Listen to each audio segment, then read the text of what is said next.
Saat Yunso melihat pria Seoul yang sangat keren, dia pun bertekad untuk menurunkan berat badannya.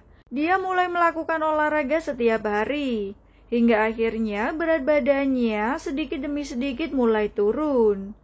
Selang beberapa saat, akhirnya Yunso berhasil menurunkan berat badannya. Dia pun masih terus mencintai Ji Kang-hee. Nah, saat ini ketika dia sudah siap untuk melamar Ji Kang-hee pada hari ulang tahunnya, ternyata Ji Kang-hee datang dengan pria lain. Hal itu tentu saja membuat Yunso sangat kaget. Tentu saja Ji Kang-hee pun tidak mengetahui hal tersebut karena dia mengira bahwa ayahnya yang sudah memesan kamar. Namun ternyata Yunso mengenali Seokjung, dan mereka pernah bertemu 10 tahun lalu. Begitu pula dengan Ji Kang-hee yang sebenarnya sudah mengetahui bahwa dia dan juga Seokjung sebelumnya pernah bertemu. Namun Ji Kang-hee mengatakan bahwa dia tidak ingin terlibat dalam orang yang dia kenal di masa lalu. Nah, akhirnya Seokjung pun senang mendengar hal tersebut. Dia memberikan kartu namanya. Setelah keluar dari hotel, ternyata salju masih turun. Dia pun menelpon ayahnya. Ji Chun-pil menjelaskan bahwa Yunso memohon untuk bisa datang karena ada sesuatu yang ingin dia sampaikan. Kang-hee pun marah dan meminta ayahnya untuk tidak pernah bertemu lagi. Sementara Yunso masih tetap berada di dalam kamar hotel. Ia teringat masa lalu dan pernah berjanji kepada Kang-hee akan selalu menunggunya. Tiba-tiba ada seseorang yang datang. Saat pintu terbuka, ternyata Ji Kang-hee kembali ke kamar hotel. Yunso menghayal bahwa Kang-hee memeluknya, tetapi ternyata itu hanyalah hayalan. Kang-hee kemudian masuk ke dalam kamar dan dia mengatakan kedinginan. Yunso membuatkan secangkir teh untuknya. Selain itu, Yunso juga mengungkapkan bahwa dia sudah memakan 10 kali saat salju pertama turun. Mendengar hal itu, Kang-hee kaget apakah Yunso benar-benar akan pindah ke Seoul. Kemudian mereka berdua menikmati champagne bersama.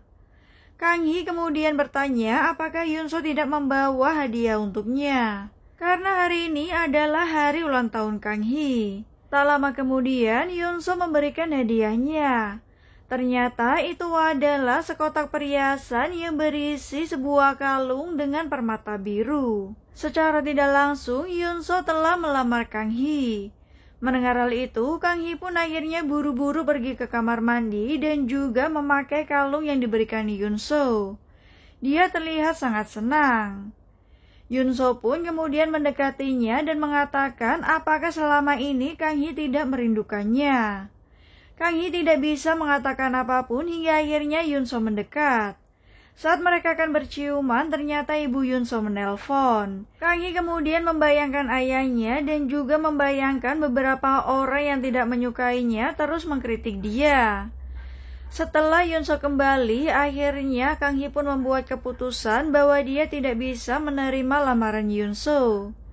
Dia pun akhirnya melepas kalung tersebut dan juga mengembalikannya kepada Yunso. Nah, di saat Kang-hee akan pergi, Yunso bertanya jika Kang-hee benar-benar pergi maka dia tidak akan menunggunya lagi.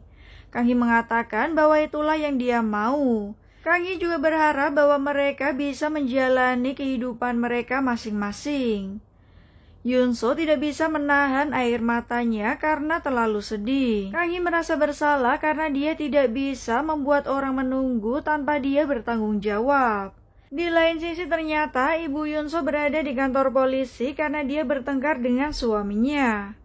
Yunso akhirnya membawa ibunya keluar. Yunso terlihat sangat marah karena dia mengetahui bahwa sebenarnya ibunya dipukul oleh ayah tirinya. Namun sang ibu tidak mau jika ayah tirinya dipenjara. Yunso pun kemudian mengalah dan juga membebaskan ayah tirinya. Dia merasa sangat muak dengan kehidupan pernikahan ibunya. Malam tahun baru akhirnya berlangsung. Jika semua orang merayakannya, Kang-hee hanya sendiri di dalam kamar. Kini tahun baru menjadi awal yang baru. Direktur Huang meminta Kang-hee untuk bergabung dengannya. Namun karena konsep direktur Huang memperbaiki motel, ternyata Kang-hee tidak ingin menerima tawaran tersebut. Dia pun menghubungi Seokjung. Namun ternyata Sokyung dan juga Direktur Wang bekerja sama. Sokyung dan juga Direktur Wang berusaha untuk membujuk Kang Hee. Tetapi Kang Hee akhirnya mengungkapkan bahwa dia adalah anak pemilik motel. Dia sudah sangat muak semua yang berhubungan dengan motel. Itulah kenapa Kang Hee merasa telah ditipu ayahnya. Saat kecil Kang Hee diejek temannya karena tinggal di motel, tetapi ayahnya mengatakan bahwa motel adalah tempat orang-orang beristirahat dan juga tidur. Tapi kenyataannya motel adalah tempat untuk kabur dan juga bersembunyi. Setelah kembali ke rumah, tiba-tiba Kang Hee mendapat transferan uang sejumlah 50 juta won. Dia pun sangat kaget, akhirnya Kang Hee buru-buru keluar dan menemukan bahwa Esther lah yang mengirimnya. Di sisi lain, Han-woo kembali ke desanya dan berniat untuk membantu ayahnya. Tetapi sang ayah melarangnya. Hingga akhirnya Ji Chun-bil memberi pengertian kepada ayah Han-woo. Selain itu, Yun-soo diberitahu bahwa gedung rumah sakit milik kakeknya telah dijual oleh ibunya. Mendengar hal itu, Yun-soo buru-buru mendatangi ibunya yang sedang melakukan transaksi. Dia pun sangat marah dan mengusir semua orang. Dia sudah berjanji untuk meneruskan rumah sakit hewan itu. Yun-soo pun meminta ibunya dan juga ayah tirinya untuk tinggal di rumahnya. Dan Yun-soo akhirnya akan tinggal di motel California. Kini Ji Chun-bil telah ditemani oleh Yun-soo, Song-on dan juga Han-woo. Di sisi lain, Ji Kang-hee akhirnya bekerja di perusahaan baru. Dia pun sangat senang karena menjadi mentor dari beberapa karyawannya. Ternyata dia juga bekerja sama dengan Sokyung. Di saat mereka berdua mengecek motel yang akan diperbaiki, tiba-tiba ada Honyul yang berada di sebuah lift motel tersebut. Honyul melanjutkan ciumannya, tetapi wanita yang bersamanya buru-buru pergi. Setelah Sokyung mengetahui bahwa pria itu adalah teman Ji Kang-hee, dia ingin melabraknya, tetapi Kang-hee mencegahnya. Di saat Honyul berkumpul dengan Yun-soo, dia pun menceritakan bahwa Kang-hee pergi bersama seorang pria di sebuah motel. Dia pun meminta Yun-soo untuk tidak berharap lagi kepada Kang-hee. Tentu saja mendengar hal itu, Yun-soo sangat kesal dan juga marah. Hingga akhirnya dia berusaha untuk memukul Hyun-yul. Seung-un mengira bahwa Kang-hee sudah mempunyai pacar. Sementara Han-woo berusaha untuk menghibur Yun-soo.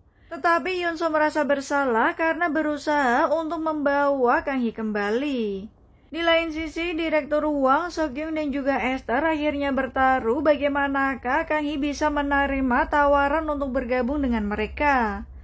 Nah, di saat Kang-hee datang, akhirnya dia menjelaskan bahwa orang yang membuatnya bergabung adalah Esther. Di saat itu, Esther ingin berbisnis dan juga memulai bisnis dengan orang-orang yang sudah dia percaya. Esther bertanya apakah yang Kang-hee inginkan. Ternyata Kang-hee ingin mempunyai perusahaan sendiri. Esther kemudian meyakinkan Kang-hee bahwa dengan bergabungnya Sokyung dan juga Direktur Wang, mereka bisa membuat perusahaan yang bagus. Direktur Wang kemudian memberikan tugas lagi kepada Kang-hee untuk memperbaiki motel.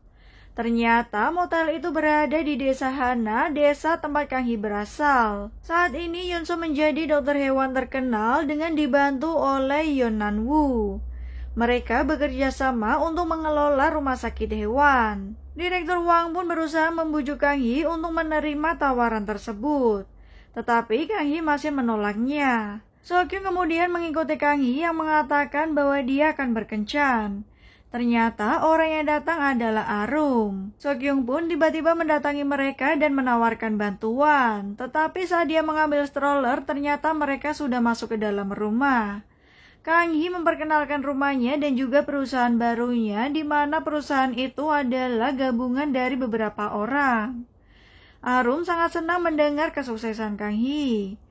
Sokyung tiba-tiba datang dengan membawakan beberapa makanan, tapi Kang-hee langsung menyuruhnya pergi. Saat Kang-hee bertanya apakah ada gosip tentang dirinya, Arum mengatakan bahwa dia senang sekarang Kang-hee dan Yun-soo sudah mempunyai pasangan masing-masing. Dia juga mengatakan bahwa kemungkinan Yun-soo akan segera menikah dengan juniornya.